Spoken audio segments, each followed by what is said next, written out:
Northgard is an early access title from indie developer Shiro Games. It's kind of a unique mixture of a real-time strategy and a turn-based strategy.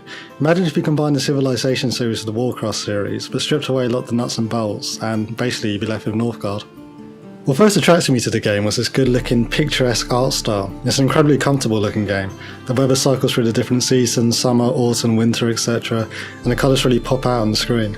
The green enamel pine trees are dotted around the fields and rocky cliff edges and look really lovely. The sea is beautiful, the lakes look nice, and the buildings have that old rustic feeling you'd hope to see in a Nordic Viking mythology setting.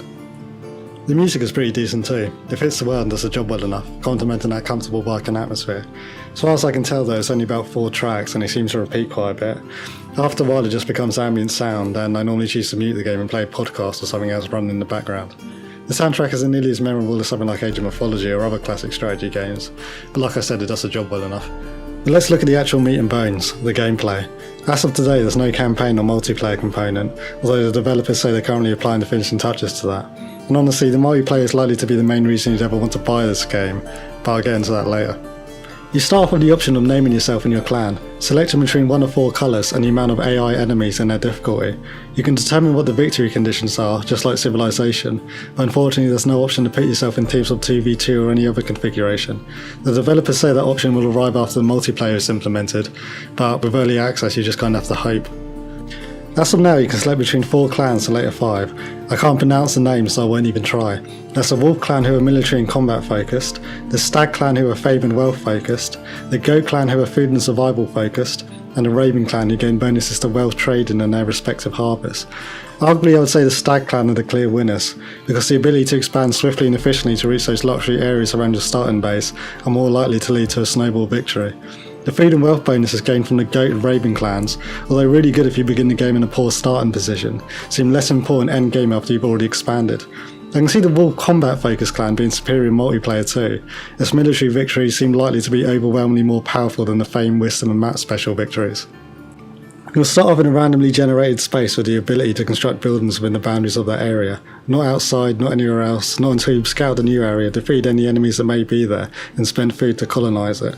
It's a slow-paced game. The enemy won't immediately start building towers outside your base or anything like that. First you have to construct your scouting building, assign a scout, and then wait while he slowly scouts the areas around you.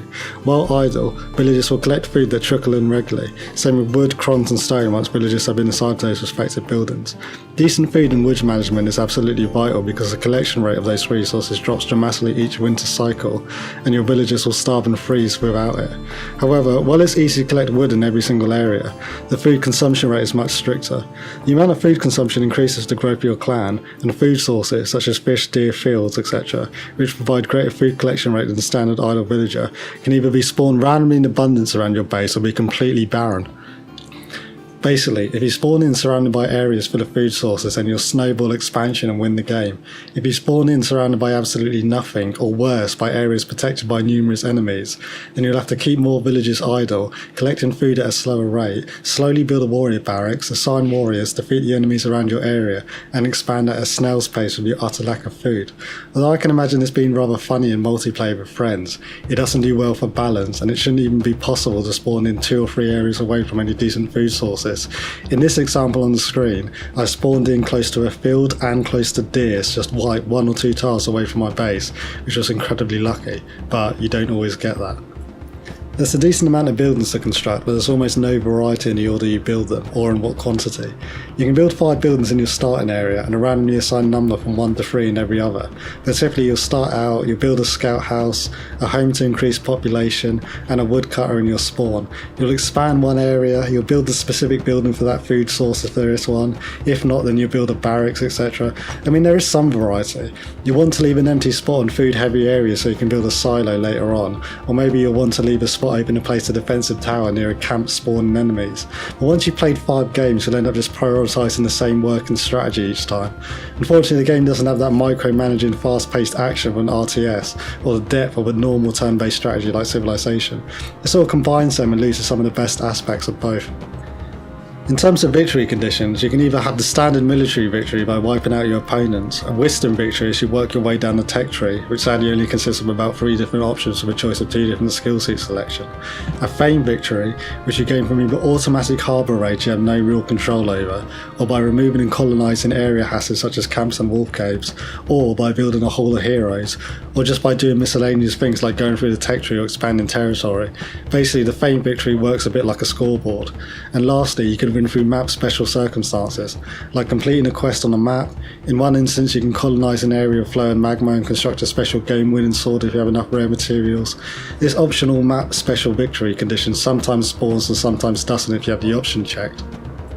All in all, it's this early access strategy game worth the £15 $20 price tag. Well, it's appropriately priced. It's not as much as a big budget title, so you're not getting as much depth as a big budget title.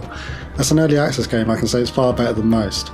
For one, it's playable, looks and sounds beautiful, and it's moderately fun. You can get about 5 full-length single-player matches done before it starts to get repetitive.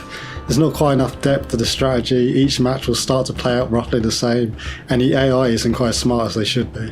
In fact, I don't think map conditions actually affect them, like they'll just get a standard amount of food and resources regardless of what's around them, but I could be wrong about that. To be honest, is this game worth buying for single player alone? No. You can get some fun out of it if you particularly love the setting and genre like me, but otherwise in its current state it isn't quite worth a purchase. However, that isn't to say it never will be. Like I said in the beginning, I can imagine the multiplayer being incredibly fun, and if it already had been implemented right now of this review, I would 100% tell you to buy it. The developers say it's close, and honestly, given how much effort has obviously gone into this game even in its current state, I do completely believe they'll deliver on all their promises. It feels a bit like it's missing its core aspects, so I won't try and give it a rating out of 10. But if you absolutely love this kind of genre and setting, then buy it now and you'll get your money's worth. Otherwise, I recommend keeping a watchful eye on it for future updates.